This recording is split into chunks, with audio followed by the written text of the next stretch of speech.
Hello everyone, welcome back on my channel study Mantra. Guys, आप सभी का मेरे चैनल पे जो है स्वागत है। जैसा कि आप सभी लोग जानते हैं कि इग्नू के एग्ज़ाम दिसंबर में होने वाले हैं। एग्ज़ाम डेट बहुत करीब है। आपके एडमिट कार्ड आ चुके हैं। आई होप आप सभी की जो है प्रिपरेशन बहुत अच्छी जो है चल रही होगी और आपकी इस प्रिपरेशन में मैं आपका जो है पूरा पूरा सहयोग करूंगा, पूरी पूरी हेल्प करूंगा। गाइस, यदि आपको हमारी ये वीडियो जो है पसंद आती है तो प्लीज़ वीडियो को जो है शेयर कर दीजिए, बेल आइकन को प्रेस कर दीजिए और हमारे चैनल को जो है सब्सक्राइब कर दीजिए। और यदि आप चाहते हैं कि MEG05 की मैं ये सीरीज़ कंटिन्यू करूं तो मैं इस वीडियो पे कम से कम 1000 लाइक चाहता हूं, क्योंकि आपके एग्ज़ाम पास हैं और आप ऑफकोर्स ये वीडियो जो है ज़रूर जो है देखेंगे। तो गाइस, इस वीडियो में आज हम जो है जानने वाले हैं थ्योरी और ध्वनि। ठीक है, ये मोस्ट इम्पोर्टेंट जो है शॉर्ट नोट्स के अंतर्गत जो है ये आता है और इसको हम बहुत ही इजी शब्दों में जो है समझेंगे। हैंड रिटन जो है नोट्स हैं उसकी भी जो है हम हेल्प लेंगे और आप उसके थ्रू अपने नोट्स भी जो है बना सकते हैं, उसमें कुछ ऐड ऑन कर सकते हैं। ठीक है गाइस, तो चलिए गाइस वीडियो को जो है शुरू करते हैं और बहुत ही इजी वे में जो आज हम ध्वनि को जो है समझने वाले हैं। ठीक है, इस एक्चुअल में ध्वनि है क्या, ध्वनि थ्योरी की हम बात कर रहे हैं तो सबसे पहले हमको जानना पड़ेगा कि ध्वनि क्या है। तो हो ना हो आपने संस्कृत लैंग्वेज में या फिर हिंदी व्याकरण में आपने ध्वनि के बारे में जो है ज़रूर ज़रूर से पढ़ा होगा। हम सभी इंडियंस हैं, ठीक है ना, कोई बाहर का तो है नहीं। ठीक है, हिंदी तो आप लोगों ने पढ़ी होगी, हिंदी व्याकरण जो है पढ़ा होगा। नहीं पढ़ा उसके बाद भी जो है मैं बता दूंगा।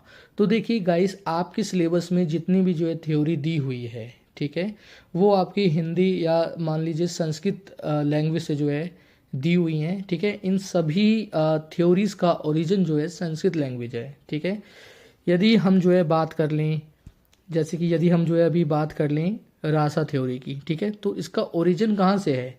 ठीक है, रासा रस, ठीक है, और चित्ते की हम बात कर लें, ध्वनि की हम बात कर लें, ठीक है, रीति की हम बात कर लें, ठीक है, तो ये इन सभी थ्योरीज का ओरिजिन जो है संस्कृत लैंग्वेज से है। ठीक है, संस्कृत भाषा से है।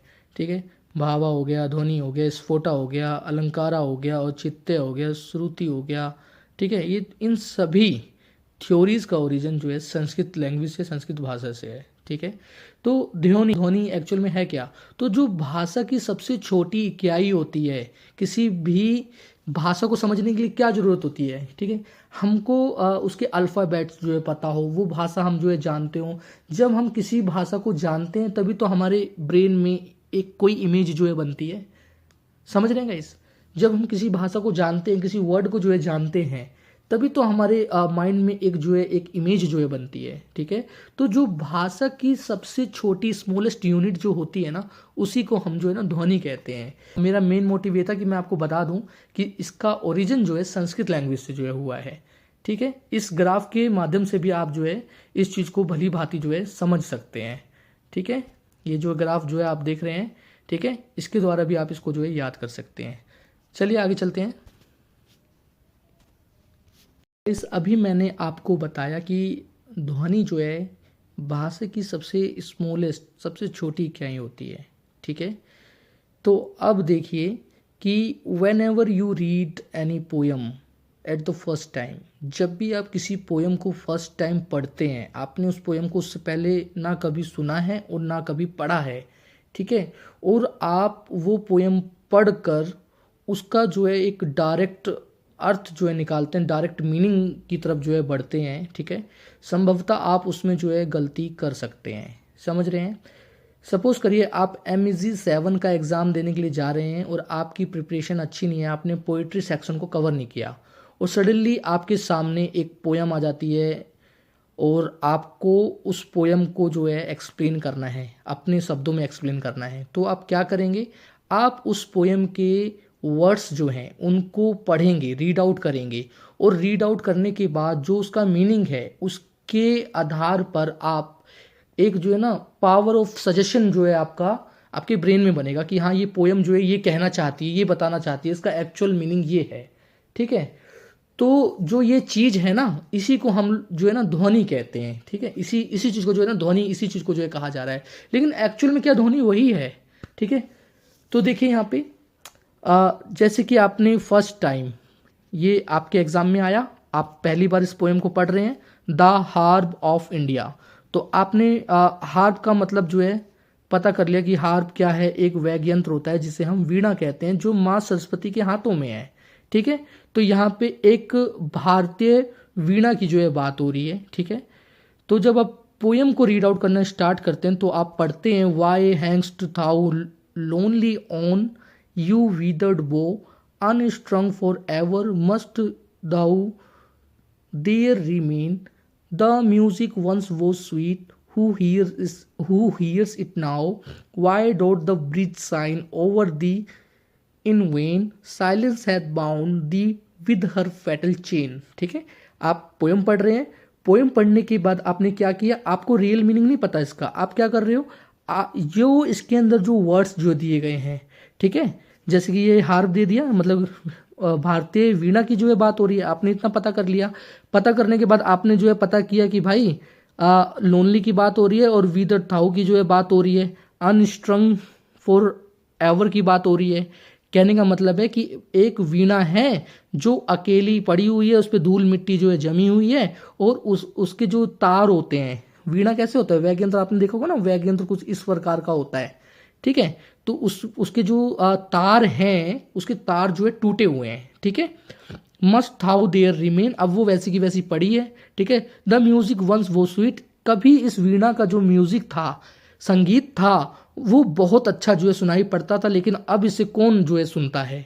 ठीक है, तो मतलब आप क्या कर रहे हो, आप मोटा मोटा मतलब उस वीणा की कंडीशन जो है बता रहे हो। ठीक है, डायरेक्ट मीनिंग तक आप पहुंच गए और आपने अपने एग्जाम पे डायरेक्ट मीनिंग के आधार पर अपने आंसर को जो है लिख दिया। ठीक है, तो इसी को हम क्या कहते हैं, ये सबसे पहले क्या बना आपका, ये डायरेक्ट मीनिंग आपके माइंड में आया। ठीक है, तो ये देखिए यहाँ देखिए, सबसे पहले आपने जब पोएम को रीड आउट किया तो डायरेक्ट मीनिंग आपके जो है माइंड में बन गया। ठीक है, बट आप इसका एक्चुअल मीनिंग जो है, हिडन मीनिंग जो है, वो आप नहीं जानते। क्यों नहीं जानते? बिकॉज आपने इस चीज को नहीं पढ़ा ना कि ये किस टाइम पीरियड में इस पोएम को जो है लिखा गया था और ये एक्चुअल में किसके बारे में जो है बात कर रही है। क्योंकि 1947 में जब इंडिया को फ्रीडम मिली, तब इंडिया की कंडीशन क्या थी, उस आधार पे इस पोएम को जो है लिखा हुआ है। ठीक है, कि इंडिया में किस प्रकार की समस्याएं थी और किस प्रकार से जो है इंडिया जो है बिखरा पड़ा था, टूटा हुआ था, जातिवाद में जो है बटा हुआ था और गरीबी में जो है बता हुआ था, आर्थिक कंडीशन इंडिया की जो है अच्छी नहीं थी। ठीक है, ये है इसके पीछे का हिडन मीनिंग। बट आपने क्या किया, डायरेक्ट मीनिंग जो है निकाल लिया, डायरेक्ट मीनिंग के आधार पे आपने अपने आंसर को जो है क्रिएट कर दिया, एक्सप्लेनेशन जो है दे दिया। ठीक है, उसके बाद एक फिर आता है मेटाफिजिकल मीनिंग। ठीक है ना, मेटाफिजिकल मीनिंग। ठीक है, जो एक्चुअल मीनिंग है, हिडन मीनिंग तो हो गया, मेटाफिजिकल।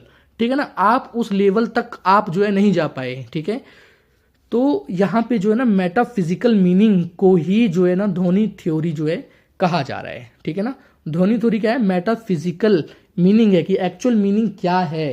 ठीक है, जो आपके अंदर जो है ना एक द पावर ऑफ सजेशन जो है क्रिएट करता है ना, मतलब एक स्टोरी जो है बताता है, तो उसी को जो हम पावर ऑफ क्रिएशन जो है हम कह पाते हैं। ठीक है, तो आई होप आपको जो ये चीज़ें जो है समझ में आ रही होंगी। ठीक है, तो आपको पता लगा होगा कि ध्वनि थ्योरी क्या है, एक्चुअली में ध्वनि का अर्थ क्या है। ठीक है, तो जैसे कि इसके अंदर ना एक व्यंग्य, एक कटाक्ष, एक टोन, एक साउंड जो है दिया जा रहा है, तो वही मेटाफिजिकल मीनिंग है, वही एक्चुअल जो है मीनिंग है, जिसको हम जो है ध्वनि थ्योरी कह रहे हैं। ठीक है, आपको आई होप जो है समझ में आया होगा।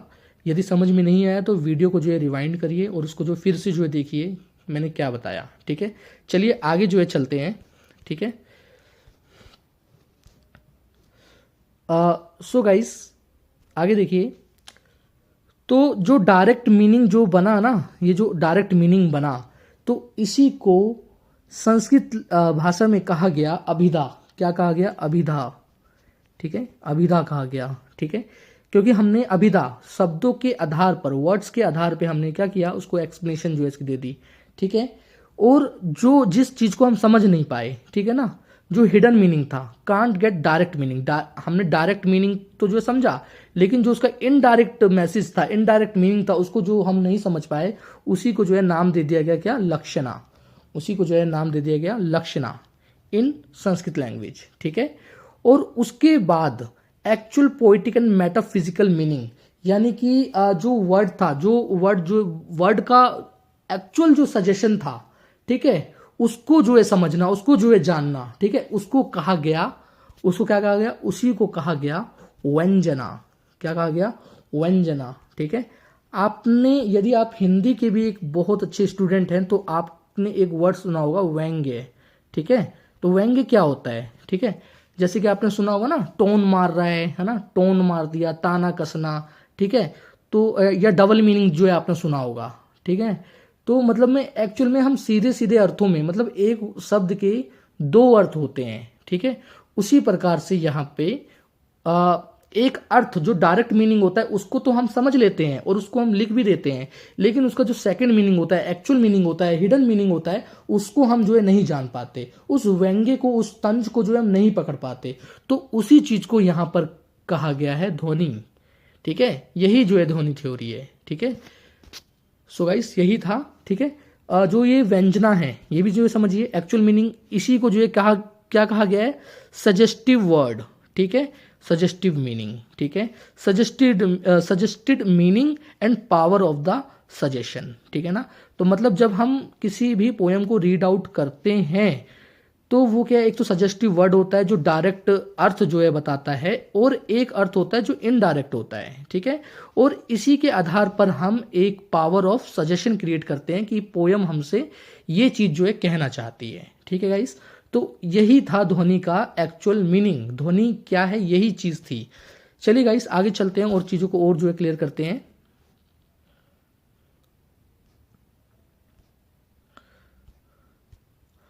सो गाइस यहां देखिए, ये जो ध्वनि थ्योरी है, landmark in the history of Sanskrit poetics, तो इसने संस्कृत काव्य शास्त्र में एक बेंचमार्क जो है इतिहास में जो है बना दिया। ठीक है ना, एक कायम कर दिया। ठीक है। और इस थ्योरी को जो है आनंद वर्धना द्वारा जो है दिया गया था धवन्य लोका में। ठीक है ना। धवन्य लोका दो शब्दों से जो है मिलकर जो है बना हुआ है। इसको हम अभी अपने हैंड रिटन नोट्स में भी जो है समझेंगे। ठीक है। और ये थ्योरी जो है 9th सेंचुरी में दी गई, और 9th to 12th सेंचुरी आनंद वर्धना जो थे इनका जो है दबदबा था, कायम था, डोमिनेंट था इनका। ठीक है। और इन्होंने ही जो ध्वनि थ्योरी है इसको सोल ऑफ पोएट्री कहा है। ठीक है ना, कविता की आत्मा कहा है। ठीक है, एसेंस ऑफ पोएट्री कहा है, मतलब कविता के भाव को समझना कि एक्चुअल में उसका भाव क्या है, सेंट्रल आइडिया क्या है। ठीक है ना, कई बार आपने देखा होगा ना कि पोएम का सेंट्रल आइडिया पूछा जाता है छोटी छोटी क्लास में, सेंट्रल आइडिया क्या है एक्चुअल में उसका। ठीक है ना। तो सोल ऑफ पोएट्री या एसेंस ऑफ पोएट्री जो है ये आनंद वर्धना ने जो है इसको जो है संज्ञा दी। और उन्होंने ये भी कहा कि विदाउट ध्वनि a poem is a dead body. ठीक है, बिना ध्वनि के जो है कोई भी जो पोएम होती है ना वो मरणशील होती है। ठीक है, तो उन्होंने मरणशील की उपाधि भी जो है दे दी। ठीक है, तो ये कुछ इंपॉर्टेंट बातें हैं जो आपको जो है ध्यान रखनी है। क्या क्या ध्यान रखना है कि ये थ्योरी जो है आनंद वर्धना के द्वारा जो है, ये थ्योरी आपको आनंद वर्धना के द्वारा जो है दी गई है, ध्वन्य लोका में जो है दी गई है, 9th सेंचुरी में जो है दी गई थी। सोल ऑफ पोएट्री कहा गया है, एसेंस ऑफ पोएट्री कहा गया है। और इसको क्या गया, जिसमें विदाउट ध्वनि a poem like a dead poem, तो इसको भी जो है आपको ध्यान रखना है। ठीक है गाइस, चलिए आगे चलते हैं, कुछ और फैक्ट्स को जो है जान लेते हैं। तो यहाँ पे जो है देखिए इसका जो एक्चुअल मीनिंग है, ठीक है ना, देखो जर्नल मीनिंग दिया हुआ है साउंड। ठीक है ना, ध्वनि का देखो एक्चुअल जर्नल मीनिंग क्या होता है, साउंड, ध्वनि, आवाज। ठीक है, एक मीनिंग होता है टोन। ठीक है, एक मीनिंग है व्यंग्य। ठीक है, तो यहाँ पे जो ध्वनि थ्योरी है ना व्यंग्य की जो है ना बात कर रही है। ठीक है, जो हिडन मीनिंग होता है उसको बताने की जो है बात कर रही है। अभी हमने सजेस्टिव वर्ड पढ़ लिया, मीनिंग पढ़ लिया, ये सब चीजें हम जो है अभी पढ़ चुके हैं, जान चुके हैं। ठीक है गाइस, चलिए गाइस अब हम हैंड रिटन नोट्स के द्वारा जो है समझते हैं और इसको और अच्छे से समझने का प्रयास करते हैं। सो गाइस चलिए थ्योरी के थ्रू जो है इसको समझने का प्रयास करते हैं, थोड़े से नोट्स के थ्रू जो है जानने का प्रयास करते हैं। तो यहाँ पे देखिए ये लिखा हुआ है ध्वनि। ठीक है, the theory of dhvani is a landmark in the history of Sanskrit poetics. ठीक है, this theory came in to limelight in 9th century by Anand Vardhana. ठीक है, आपको उसको जो है ध्यान देना है। Anand Vardhana was a great thinker of 9th century who introduce this theory in his text Dhvanyaloka. ठीक है, तो गाइस इतना हमने आपको जो है बता दिया था। He dominated Indian poetics from 9th to 12th century and given this world famous theory he wrote that ध्वनि is the soul of the poem in ध्वनिलोका। तो ध्वनिलोका में उन्होंने बताया है कि जो ध्वनि है, dhvani is the soul of the poem in Dhvanyaloka. ये आपको जो है ध्यान रखना है। इसको आपको जो है एग्जाम में जब आप लिखोगे इस आंसर को तो इसको अंडरलाइन कर देना। ओके, चलिए आगे बढ़ते हैं। Dhvani its general meaning is sound और tone. He declared that the soul of poetry was not style और sentiment but tone. He believed that ध्वनि has four meaning to the various ways of grammatical formation। ठीक है, तो पहला क्या meaning है? पहला है दे आर सजेस्टिव वर्ड। तो हमने ये भी पढ़ा था कि ये क्या होते हैं, सजेस्टिव वर्ड होते हैं। ठीक है, सजेशन जो है देते हैं, सजेस्टिव मीनिंग होता है। ठीक है ना, सुझावात्मक अर्थ जो है देते हैं। The power of suggestion. ठीक है, जब हम किसी पोएम को पढ़ते हैं तो उसको समझने की जो है शक्ति को जो है डेवलप करते हैं, द सजेस्टेड मीनिंग। ठीक है ना, और एक अर्थ का को जो है सुझावात्मक जो है अर्थ जो है देते हैं। ठीक है गाइस, अब देखिए ध्वनिलोका। जो ध्वनिलोका है, Dhvanyaloka is made of two words. तो ध्वनिलोका जो है दो शब्दों से मिलकर बना है, ध्वनि एंड लोका। ध्वनि means suggesting meaning of a word. तो जो एक अर्थ को जो है बताता है, ध्वनि का मतलब ये होता है। और Aloka means light. Aloka means क्या होता है? लाइट और sunshine. This book is divided into 4 parts. तो ये जो किताब है ये 4 पार्ट्स में जो है डिवाइडेड है। ठीक है, कोल्ड उद्योताज। तो इसको हम क्या कहते हैं? उद्योताज कहते हैं। ये आपको जो है ध्यान रखना है। तो ध्वनि लोक के बारे में आपको जो ध्यान रखना है, मोस्ट इंपोर्टेंट जो पॉइंट है ये कि जो ध्वनि लोका है दो शब्दों से मिलकर बना है, ध्वनि और अलोका। ध्वनि का मतलब क्या होता है? Suggesting meaning of word. And aloka का मतलब होता है लाइट और सनशाइन। और जो ये किताब है इसको जो है 4 पार्ट्स में जो है डिवाइड किया गया, जिसे उद्योताज कहते हैं। ठीक है, तो जो इसका जो पहला पार्ट है, वो पहला पार्ट क्या है? इसको भी जो है देखिए, जो the first part express views about ध्वनि एंड इट्स नेचर। तो जो पहला पार्ट है वो ध्वनि के बारे में और इसकी प्रकृति के बारे में, नेचर के बारे में जो बताता है।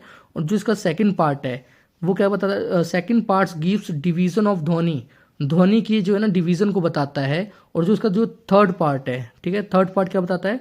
Deals with division of poetry on the basis of ध्वनि। ठीक है, तो ध्वनि के आधार पर जो उसका डिवीजन किया गया है उसको जो है ये एक्सप्रेस करता है। और जो उसका जो फाइनल पार्ट है, फोर्थ पार्ट है, वो क्या करता है? वो एक्सप्लेन करता है किस चीज को?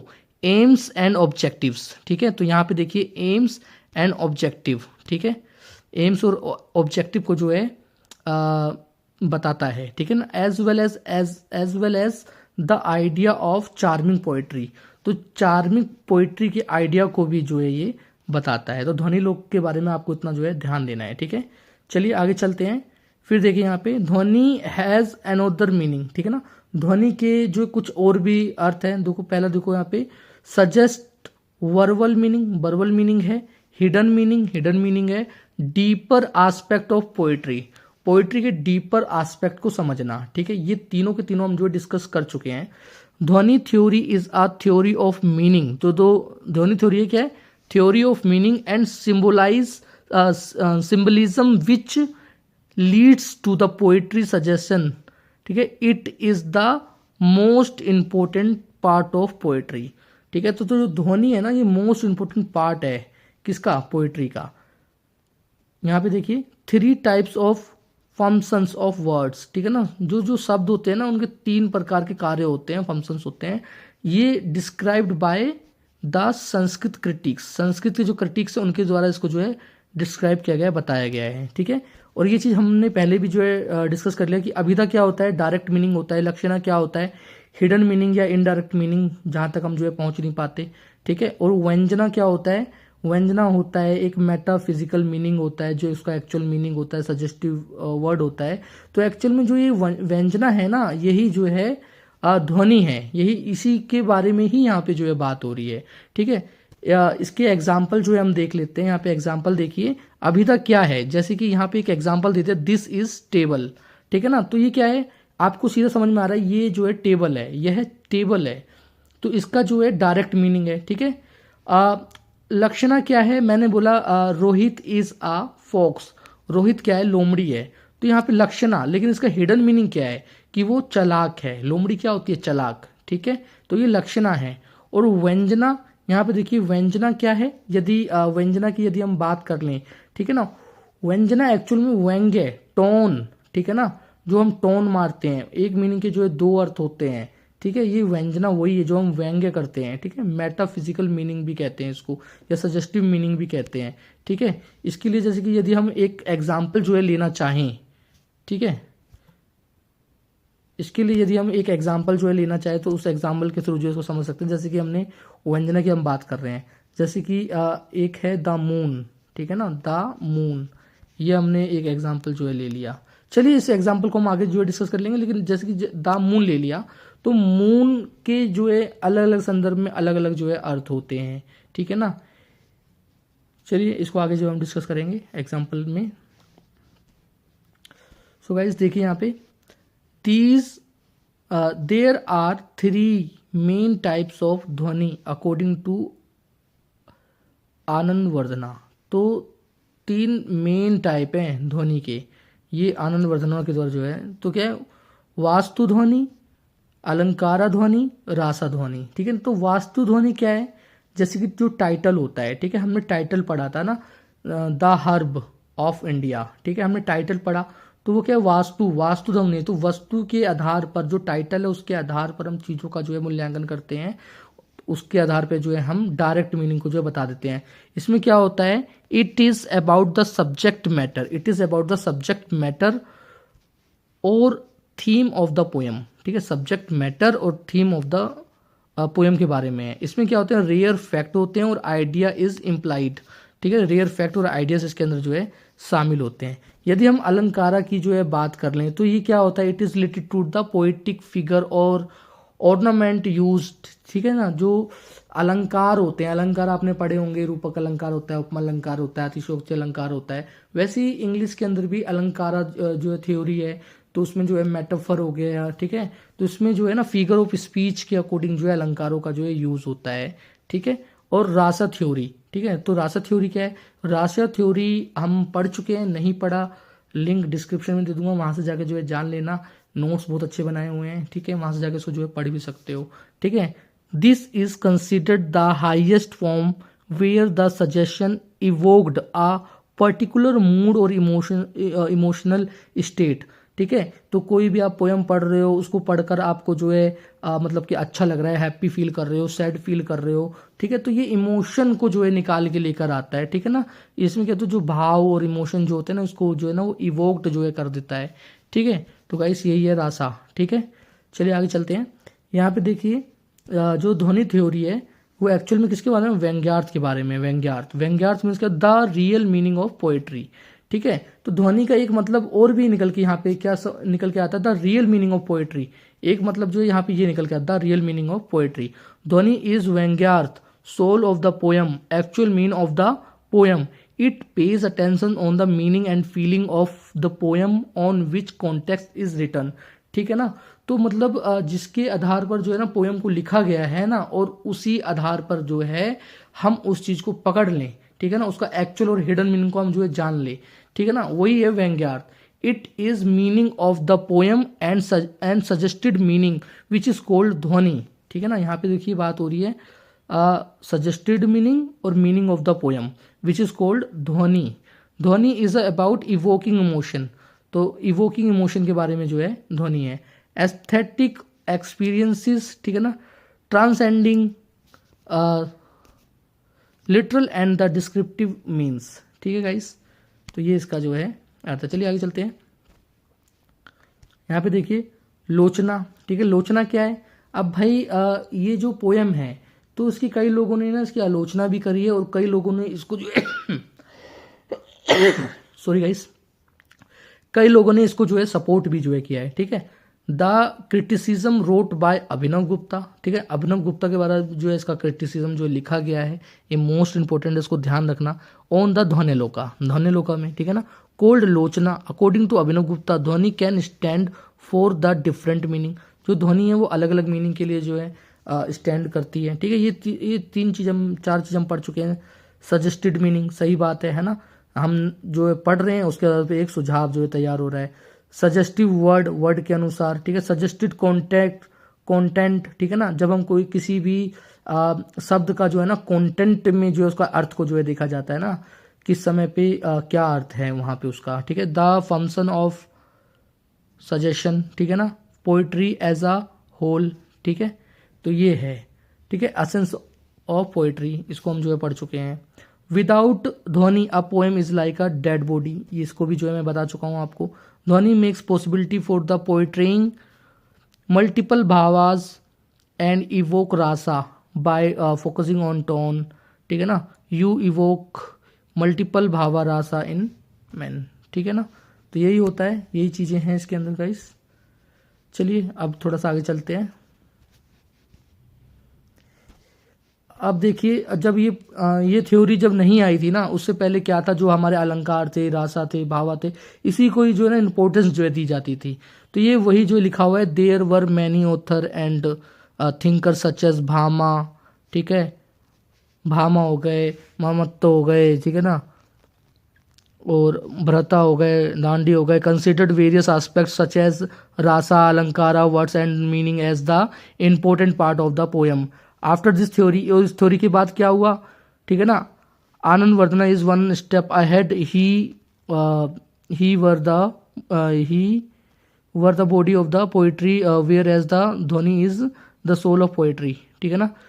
तो उन्होंने जो है इस एस्पेक्ट को जो है क्लियर किया कि मतलब वो क्या है, मतलब इन्होंने ध्वनि को सोल ऑफ द पोइट्री जो है बताया, और जो दूसरी चीजें हैं जो एवव जो मतलब अलंकार हो गए, रासा हो गए, इसको जो है क्या बताया, इसको जो है मेन बॉडी का जो है ना पार्ट बताया, पार्ट ऑफ द बॉडी बताया। पोइट्री का क्या है, बॉडी ऑफ द पोइट्री बताया इसको, बॉडी ऑफ द पोइट्री जो है बताया गया इसको, ठीक है guys. This theory is highly supported by Abhinav Gupta धामास theory is there for Anand Vardhana greatest contribution to the poetics world, ठीक है। तो गाइस यही है, अब इसका जो है क्रिटिक्स जो है पढ़ लेना। वीडियो जो है काफ़ी जो है लंबी हो गई है, और गाइस ये वीडियो आपने जो है देख ली है, आई होप आपको जो है समझ में भी आ गया होगा। आप इजीली जो है अब अपने आंसर को जो है क्रिएट कर सकते हैं, लिख सकते हैं, या फिर इसी को जो है यूज़ कर सकते हैं। एक मेरी स्टूडेंट है, उसके बहुत अच्छे जो है नंबर आए हैं MEG 5 में, उसके जो है उसने जो है 78% जो है गेन किए हैं इट्स नोट्स के जो है थ्रू। तो इस वजह से मैं आपके साथ इस नोट्स को जो है डिस्कस कर रहा हूँ, शेयर कर रहा हूँ। तो गाइस यदि आपको हमारा वीडियो ये पसंद आया तो प्लीज़ वीडियो पे जो है लाइक कर दीजिए। 1000 लाइक जो कि मैं जो है डिमांड कर रहा हूँ, 1000 लाइक आ जाए तो मैं इस सीरीज़ को जो है कंटिन्यू कर दूंगा। Thank you.